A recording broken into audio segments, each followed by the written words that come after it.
Bonjour et bienvenue. Avant de démarrer, on souhaiterait dédier cette analyse à la guérison prochaine et rapide de Yonatan Yosef Haïm Ben Malka. Amen de tout notre cœur. Alors aujourd'hui, on plonge dans une série de textes vraiment fascinants.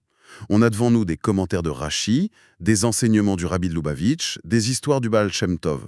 Et tout ça est lié par un paradoxe incroyable dans le calendrier. Oui, c'est ça qui est fou. Juste avant d'allumer les bougies de Hanouka, la fête de la lumière par excellence, la Torah nous fait lire la paracha Vayeshev. Sans doute une des histoires les plus sombres de la Genèse. Absolument. Joseph, trahi, vendu par ses propres frères. La question est simple en fait. Pourquoi cette obscurité si profonde juste avant une telle explosion de lumière? C'est la question centrale. Et ce qui est passionnant, c'est de voir comment toutes ces sources qui ont des siècles d'écart convergent vers une même idée pour y répondre.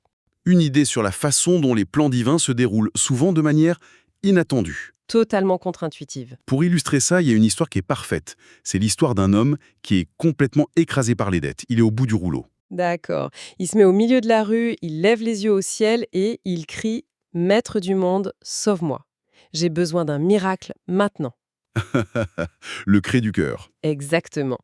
Et à peine il finit sa phrase, une immense limousine noire s'arrête juste à côté de lui, la vitre se baisse, un homme d'affaires richissime lui demande « De combien avez-vous besoin ?» Ah oui, direct. L'homme, sidéré, il balbutie le montant exact de ses dettes. Le riche sort son chéquier, il signe le chèque, il le lui tend et lui dit « Bonne chance ». Et la voiture repart. Le miracle livré à domicile en quelque sorte. C'est ça. L'homme regarde le chèque. Le montant est bon, tout est en ordre, il est sauvé. Mais alors il lève de nouveau les yeux au ciel et avec une vraie pointe de déception, il dit « Maître du monde, c'est à toi que j'ai demandé. Pourquoi tu m'envoies le sous-traitant ?» On en rit, mais c'est d'une profondeur incroyable. Totalement. Un plan qui, sur le moment, devait sembler non seulement incompréhensible, mais cruel. D'accord, alors allons-y. Le contraste est violent. Hanouka, c'est la fiole d'huile pure, le miracle, la lumière dans la nuit. Vayeshev, c'est l'obscurité, la haine, la trahison et ce puits. Ce puits, oui. Un trou noir.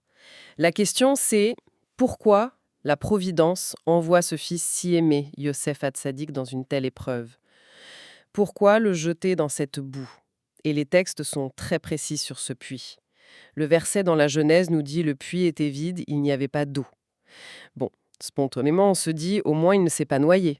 C'est une maigre consolation, c'est ça, on cherche une petite lueur d'espoir. Sauf que, un des textes qu'on a, c'est un commentaire de Rashi. Et Rashi, il ajoute un détail qui fait froid dans le dos. Ah oui. Il dit, en citant le Talmud, « Il n'y avait pas d'eau, mais il y avait des serpents et des scorpions. Ah d'accord, ce n'est pas un vide neutre en fait. » Pas du tout. C'est un vide activement hostile. Ce n'est pas juste l'absence de bien, c'est la présence active du mal. Je vois. L'eau, dans la tradition, c'est la Torah, la vie, la spiritualité. Donc l'absence d'eau, c'est le vide spirituel. Mais la nature a horreur du vide. Et donc cet espace est immédiatement rempli par autre chose. Par le venin, le danger. C'est ça le puits de Yosef. Et c'est une métaphore parfaite de l'Égypte où il va être emmené. Alors pourquoi? Oui, pourquoi? La réponse du Rabbi de Lubavitch est révolutionnaire. Il dit « Yosef n'a pas seulement survécu à l'Égypte, il a éclairé l'Égypte. Il n'a pas été une victime du puits, Non. il a été envoyé en mission pour transformer le puits. Yosef, c'est la toute première Hanoukia vivante de l'histoire. » J'adore cette image, une Hanoukia vivante. Mais concrètement, comment il fait? Il est esclave, adolescent, seul, dans un pays étranger. Dans l'environnement le plus profane qui soit. Voilà. Comment est-ce qu'on éclaire un endroit pareil? Ça semble impossible. Et pourtant, le texte nous donne la clé. Quand il travaille chez Potiphar, le verset dit que son maître, un idolâtre, a vu que Hachem était avec lui. Comment un païen peut voir la présence de Dieu? C'est une question incroyable. Et Rashi, encore lui, nous donne la réponse des sages. Le nom du ciel était fréquent dans sa bouche. Ça veut dire qu'il faisait des sermons à son patron? J'ai du mal à imaginer. Non, pas du tout. C'était beaucoup plus subtil. Et beaucoup plus puissant. Imaginez la scène. Yosef gère les comptes, le personnel, le stress quotidien d'une immense maison. Le quotidien, quoi. Exactement. Et au lieu de se laisser absorber, il infuse de la conscience divine dans chaque geste. En tendant une coupe, il murmure « Baruch Hashem, Dieu soit béni ». Avant une tâche compliquée, « Be'ezrat Hashem », avec l'aide de Dieu. Il sanctifiait l'ordinaire. Il a transformé la maison de Potiphar en une demeure pour le divin. Il n'a pas séparé sa vie en deux, le spirituel d'un côté et le travail de l'autre. Ça me fait penser, j'ai eu un manager une fois il y a des années qui, avant chaque réunion tendue, prenait juste 30 secondes pour regarder par la fenêtre en silence. Intéressant. À l'époque, je trouvais ça bizarre. Aujourd'hui, je me dis que c'était peut-être sa façon à lui, laïque, de faire entrer un peu de Hachem dans la salle avant de plonger dans les chiffres. C'est exactement ça. Introduire une conscience plus élevée dans le terre-à-terre. Et ça nous ramène directement à Hanouka. Ah oui, Le commandement principal, ce n'est pas d'allumer les bougies dans son salon, pour soi.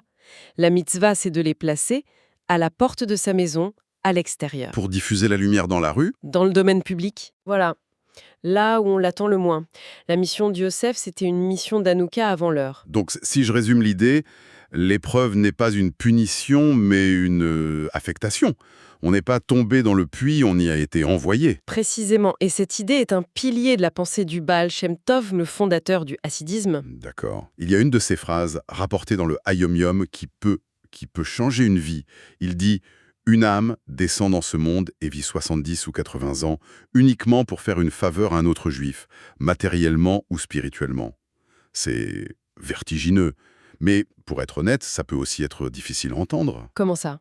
De penser que toute une vie, avec ses joies, ses peines, tout ça, pourrait n'avoir pour but qu'un seul acte. Pour quelqu'un qui souffre, entendre que c'est sa mission, ça pourrait sembler un peu dur, non? C'est une question essentielle.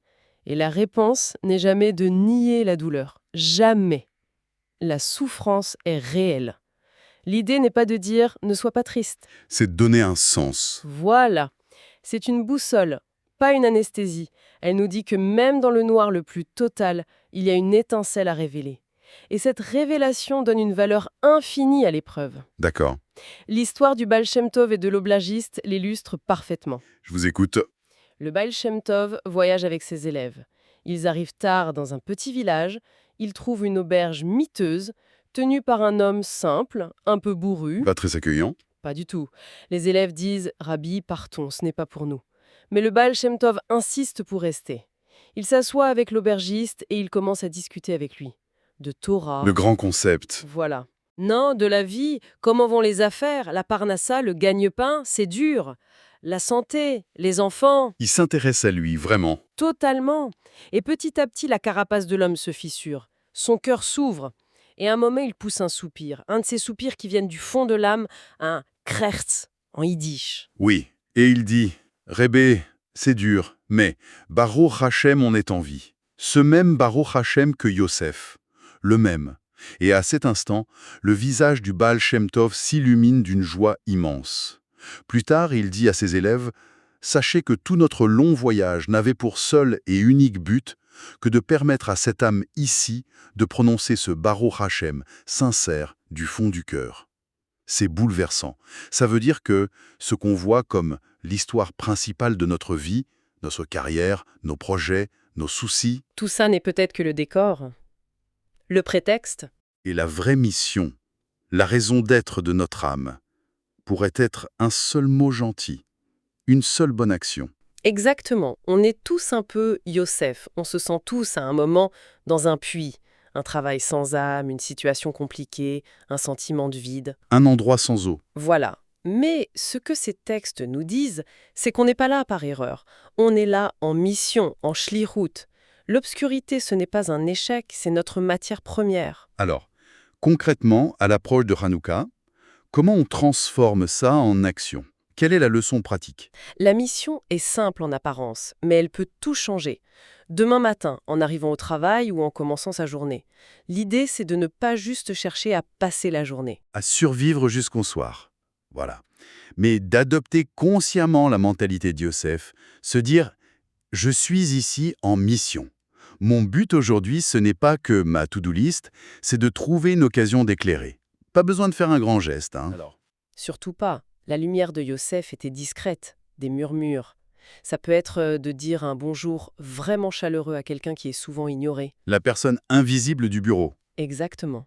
Ça peut être de mettre une pièce dans la boîte de tzedaka sur son bureau avant une réunion importante, pour connecter le matériel au spirituel. Ou juste envoyer un message à quelqu'un qui passe un moment difficile. Des actes minuscules, mais qui introduisent de la lumière et de la dignité dans des environnements qui en manquent parfois cruellement. Et le faire en gardant à l'esprit cette idée folle que notre âme a peut-être vécu des décennies juste pour ce petit moment de lumière qu'on peut créer demain matin. Ça donne un poids et un sens extraordinaire à la journée qui commence. Un sens infini. Chaque jour devient une opportunité. L'aubergiste du Baal Shem Tov ne savait pas qu'il accomplissait la mission de sa vie. Il a juste ouvert son cœur. C'est tout ce qui nous est demandé. Pour conclure, quelle est la pensée finale à garder avec nous cette semaine alors que les lumières de Hanouka vont bientôt s'allumer? La prochaine fois qu'une situation se présente comme un obstacle, une déception, un sous-traitant inattendu qui fait dérailler nos plans, Oui. Au lieu de réagir avec colère ou découragement, peut-être faire une pause, juste un instant, et se poser la question, et si ce n'était pas un mur mais une porte? Quelle est la lumière cachée ici que je suis, moi, envoyé, révélé? Shavua Tov, Odesh Tov, et un Hanouka Sameach et lumineux.